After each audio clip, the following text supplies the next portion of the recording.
दोस्तों, इस कहानी में हम एक ऐसे जुल्मी राजा को देखेंगे जिनकी बीवी और उनके बेटे मिलकर उनके खिलाफ जंग में उतर आते हैं, लेकिन आखिर में इसका अंजाम बहुत बुरा होता है। तो कहानी की शुरुआत में हम चीन के एक राजा के महल को देखते हैं, जहां पर सभी लोग जोरों शोरों से जश्न की तैयारी कर रहे थे, क्योंकि 3 साल बाद महाराज पिंग और उनके बेटे राजकुमार जय महल वापस लौट रहे थे। दूसरी तरफ हम महारानी को देखते हैं, जिनके पास उनका छोटा बेटा यू महारानी को लेने के लिए आता है। जब वो महारानी को जश्न में लेकर जाता है, तभी हमें पता चलता है कि महारानी की तबीयत काफी खराब है। अब महारानी अपने सबसे बड़े बेटे राजकुमार बेन के पास जाती है और उसके साथ करीब आने की कोशिश करती है, लेकिन राजकुमार बेन उन्हें रोककर कहता है कि आप मेरी माँ हो और मैं आपके साथ ये सब कुछ नहीं कर सकता, जिसमें महारानी कहती है कि मैं तुम्हारी माँ नहीं हूँ, और ये सब कुछ कहकर महारानी वहाँ से चली जाती है। बाहर आने के बाद हकीम की बेटी चेन महारानी को दवाई देती है और कुछ ही देर में महारानी महाराज के स्वागत समारोह में आ जाती है, जहां पर उन्हें पता चलता है कि महाराज ने स्वागत समारोह में आने से मना कर दिया है। इधर हम महाराज को देखते हैं, जो अपने बेटे जय के पास जाते हैं और जय को अपने साथ लड़ने के लिए कहते हैं। इस लड़ाई में महाराज जय को बहुत ही आसानी से हरा देते हैं और कहते हैं कि तुम्हें वही मिलेगा जो मैं चाहूंगा। इसके बाद महाराज को तैयार किया जाता है, जहाँ पर हकीम महाराज से कहता है कि आपके कहने के अनुसार मेरी बेटी चेन महारानी की दवाई में काली फंगस मिला रही है। जिसके बाद हकीम अपनी बेटी से कहता है कि इस काली फंगस से कुछ ही दिनों में एक इंसान पागल हो जाता है, मतलब महाराज खुद ही अपनी बीवी को पागल करना चाहते हैं। खैर, कुछ ही देर में महाराज के साथ सभी परिवार वाले मिलकर उनसे बात करते हैं, जहां पर हमें पता चलता है कि कुछ ही दिनों के अंदर एक महोत्सव होने वाला है। दरअसल ये परिवार साल के एक दिन अपने परिवार के रक्षा के लिए एक त्योहार मनाते हैं, जिसमें वो लोग एक बड़े से गोल्डन कलर की फूल की पूजा करते हैं। यहाँ पर चेन महाराज से कहती है कि महारानी कुछ दिनों से ठीक से दवाई नहीं ले रही है, जिसको सुनकर महारानी ये दवाई लेने से मना कर देती है, लेकिन महाराज महारानी को जबरदस्ती दवाई पीने के लिए कहते हैं। अगले सीन में हम देखते हैं कि महाराज खुद ही अपने हाथों से महारानी के लिए दवाई बनाया करते थे।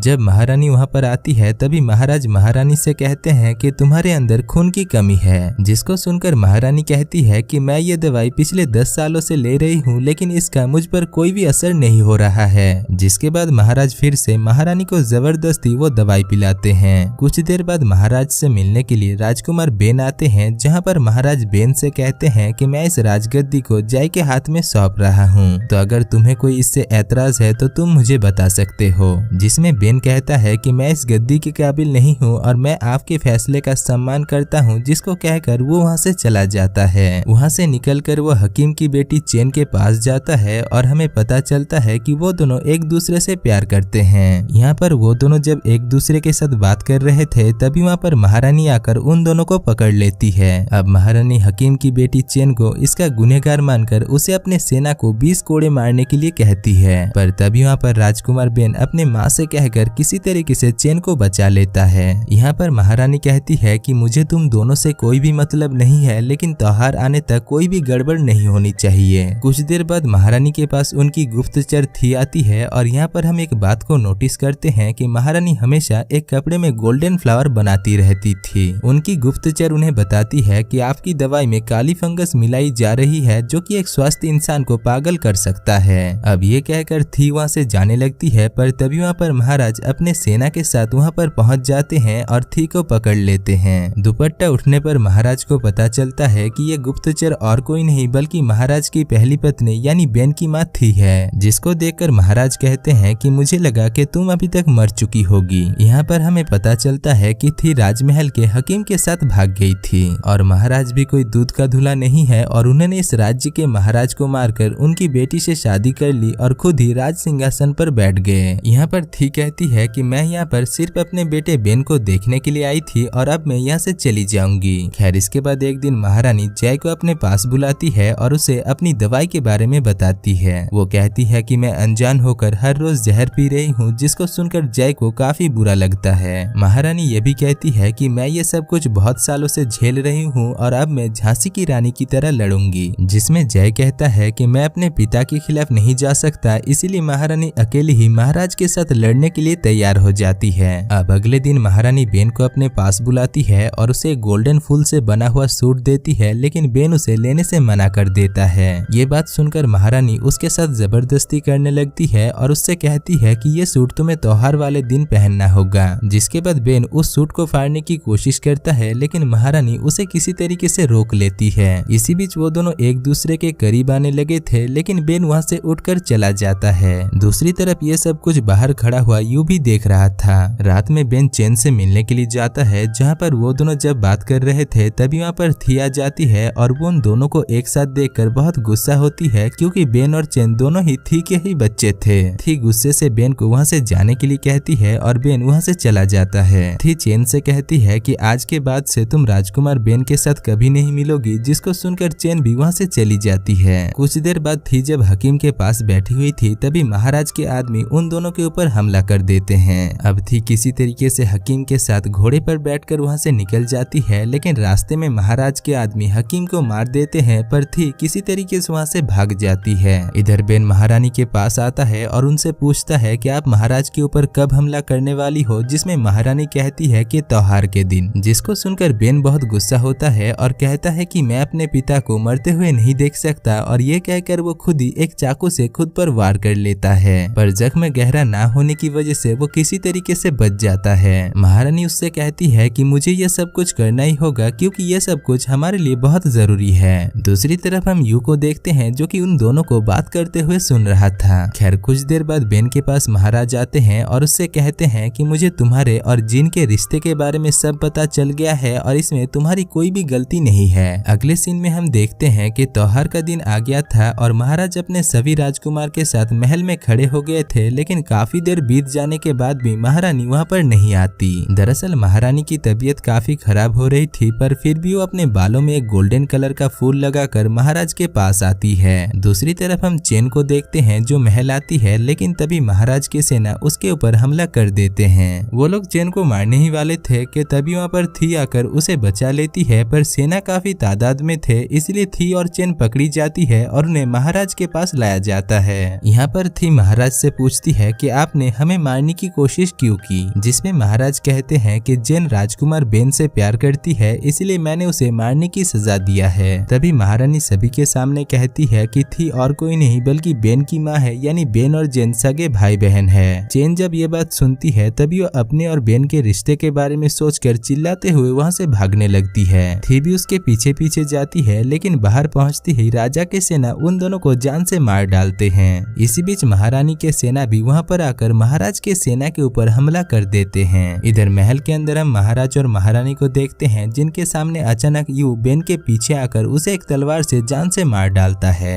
जिसके बाद वो गुस्से से कहता है कि मुझे बेन और महारानी के नाजायज रिश्ते के बारे में पता चल गया था और अब मैं इस राज सिंहासन पर बैठना चाहता हूँ। दरअसल यू ने अपने ही पिता के खिलाफ साजिश रची थी, क्योंकि महाराज जय को राजा बनाना चाहते थे, पर यू महाराज के सिंहासन पर बैठना चाहता था। यहाँ पर यू महाराज के साथ लड़ने लगता है, लेकिन वो इस खेल में काफी नया था, इसलिए वो महाराज के सामने हार जाता है और महाराज उसे जान से मार डालते हैं। अब महाराज के दोनों बेटे मर चुके थे, लेकिन महाराज को इससे कोई भी फर्क नहीं पड़ता, क्योंकि वो दोनों ही महाराज के लिए गद्दार थे। दूसरी तरफ महारानी की सेना महाराज के सेना के साथ लड़ रहे थे, जिसमें जय भी मौजूद था। इस लड़ाई में महाराज की सेना महारानी की सेना को बहुत बुरी तरीके से मार डालते हैं, क्योंकि वो लोग तादाद में काफी ज्यादा थे। जय अभी भी जिंदा था और वो हार मानना नहीं चाहता था। दूसरी तरफ ये सब कुछ महारानी एक जगह पर खड़े होकर देख रही थी। तभी वहाँ पर महाराज महारानी के पास आकर कहते हैं कि तुम्हारी वजह से मेरे दोनों बेटे ही मारे गए।